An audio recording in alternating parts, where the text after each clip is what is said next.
ونستعينه ونستغفره ونعوذ بالله من شرور أنفسنا وسيئات أعمالنا من يهده الله فلا مضل له ومن يضلل فلا هادي له وأشهد أن لا إله إلا الله وحده لا شريك له وأشهد أن محمدا عبده ورسوله اللهم صل وسلم وبارك على نبينا محمد وعلى آله وصحبه أجمعين. أما بعد فاتقوا الله لعلكم تفلحون. اللهم علمنا ما ينفعنا وانفعنا بما علمتنا وزدنا علما. اللهم آت نفوسنا تقواها وزكها أنت خير من زكاها أنت وليها ومولاها. Hadirin jemaah Masjid Rahman yang saya muliakan, kita bersyukur kepada Allah Subhanahu wa Ta'ala masih diberikan kesempatan untuk kita memperbaiki diri kita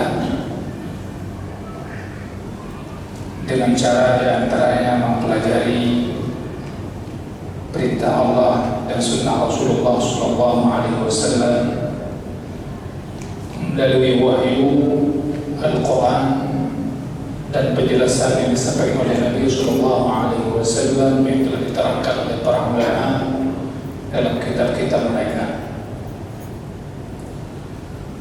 Semoga Allah Azza wa Jalla memberikan kita niat yang benar sehingga dapat pun kita memperoleh hasil yang benar.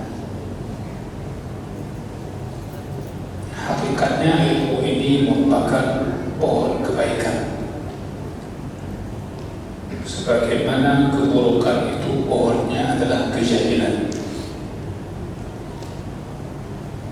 Di antara kebaikan yang didapatkan oleh orang yang datang untuk belajar ilmu, Allah Subhanahu wa Ta'ala memberikan baginya pemahaman terhadap syariat yang Allah turunkan, dan Allah Subhanahu wa Ta'ala menghadirkan para malaikat di majlis-majlis ilmu.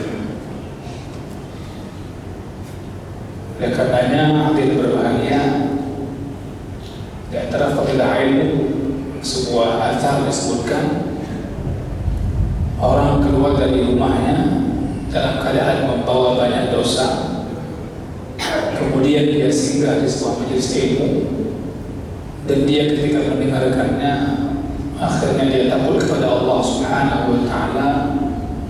Dia pun segera bertobat kepada Allah, sehingga ketika dia pulang ke rumahnya dalam keadaan dosa-dosa yang telah tergugurkan. Dan hal ini terjadi, dan saya pernah mendapatkan orang-orang yang sebelumnya dia melakukan perkara yang haram, berkah majelis ilmu dia dulu sebentar dia mendapatkan sebuah pelajaran, akhirnya dia bertobat keluar dari majelis tersebut. Ya, yang kita tidak tahu. Ya, ini mudah-mudahan kalau kita niat selalu benar, Allah akan berikan buah yang benar. Tapi kalau niat kita tidak benar, walaupun ilmu selalu kita dengar, tapi itu akan membuat hati kita makin lama makin keras. Baik, hadirin saya muliakan, kita masih pada pembukaan bab yang berbicara tentang perintah menjaga sunnah dan adab-adabnya. Babul amri bil muhafazati 'ala sunnati wa adabiha. Pada pertemuan sebelumnya kita telah menyelesaikan sampai kepada ayat yang dicantumkan oleh Imam An-Nawawi rahimahullah ta'ala. Dua ayat dari tiga ayat yang telah kita bicarakan.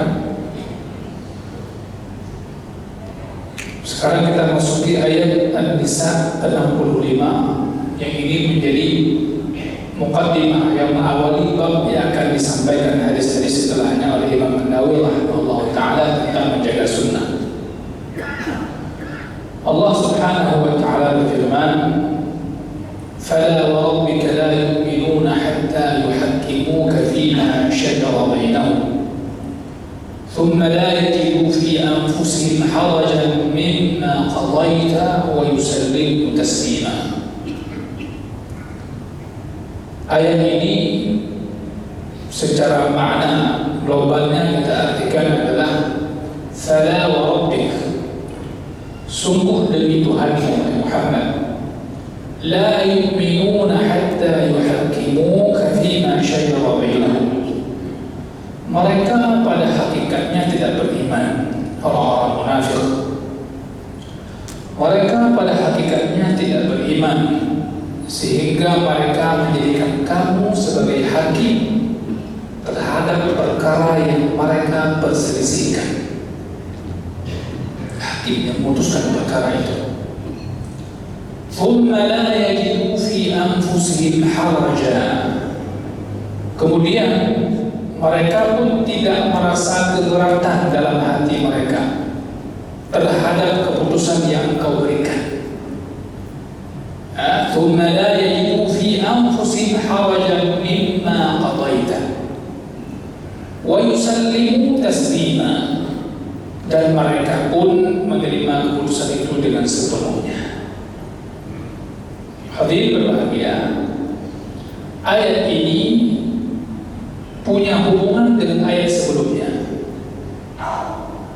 dengan beberapa ayat sebelumnya, yaitu ya ayyuhalladzina amanu athi'u Allah wa athi'u Rasul wa ulil amri minkum. Wahai orang-orang yang beriman, wahai orang-orang yang beriman, taatilah Allah dan taatilah Rasul. Wa ulil amri minkum, begitu juga pemimpin di antara kalian. Fa in tanaza'tum fi syai'in farudduhu ila Allah wa Rasul. Jika ada perselisihan yang kalian perselisihkan dalam sebuah masalah, maka kembalikan permasalahan itu dengan memutusnya kembali kepada Allah dan Rasul. In kuntum tu'minuna billahi wal yawmil akhir, jika kalian betul-betul beriman kepada Allah dan hari akhir. Hadirin berbahagia, Allah Subhanahu wa ta'ala memerintahkan kita untuk mentaati Allah dan mentaati Rasulnya. Begitu juga mentaati perintah dari pemimpin dari kita kaum muslimin. Ulul amri, pemimpin dalam bahasa agama ini, bahasa Al-Quran, kata para ulama ini mencakup yang pertama al-ulama, para ulama, wal umara, begitu juga para pemegang kekuasaan pemerintah. Yang pertama ulama, karena para ulama, kenapa dikategorikan ke dalam pemimpin-pemimpin kaum muslimin? Mereka adalah orang yang bertanggung jawab untuk menjelaskan agama Allah. Mereka pemimpin yang bertanggung jawab untuk menjelaskan, menerangkan agama Allah Subhanahu wa ta'ala kepada manusia. Adapun kaitan pemimpin, pemegang pemerintahan, penguasa, dikatakan dia juga ulul amri, karena tugasnya ada terkait dengan apa yang telah disampaikan oleh para ulama. Dalam Islam itu, tugas pemimpin adalah menjadi pelaksana syariat Allah Subhanahu wa ta'ala. Para ulama menjelaskan, para penguasa memberikan keleluasaan dan memberikan sebuah amalan untuk menjalankan apa yang telah dijelaskan tersebut. Dan keduanya ini punya hubungan yang mesti baik, karena duanya akan berjalan bersinergi baik jika dua-duanya baik. Maka nanti kita akan dapat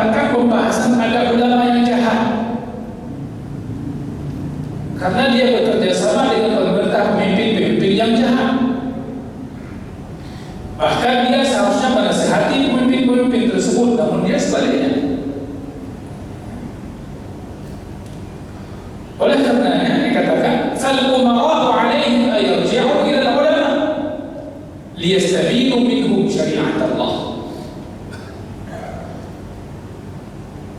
Para pemimpin penguasa ini harus sadar, hendaknya mereka kembali kepada para ulama dengan tujuan mereka mencari penjelasan,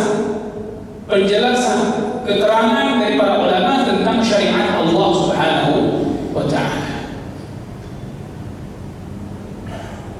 Jadi fenomena negara kita ini, para pemimpin dan calon pemimpin mendekati ulama ketika mendekati masa pemilihan. Bukan itu tujuannya, bukan untuk mencari itu, tapi tujuannya para ulama mencari arahan dari ulama. Hadirin berbahagia,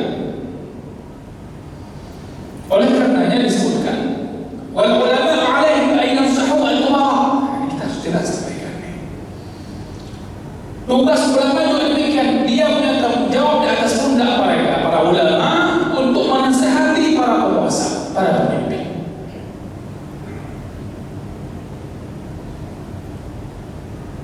Sesuai dengan level daerah masing-masing, sampai pada tingkat kalau tempat kita ya yang paling tinggi presiden. Maka hadirin berbahagia, ini keterkaitan ulama ulul amri yang maknanya di sini ulama dan umara. Kalau kedua-duanya tidak mengambil peran tersebut, maka ini adalah hal yang akan terjadi kerusakan dalam sebuah negeri. Jadi saya membaca dari sebuah karya yang ditulis oleh para ulama, seorang ulama rahimahullah ta'ala, tentang ciri-ciri negara sekuler. Buku ini sudah lama kali. Saya bacanya waktu saya masih aliyah, ya, sekitar tahun 97. Jadi di antara cirinya, sistem negara sekuler menjadikan ulama hanya sebagai kebutuhan di saat acara ritual saja.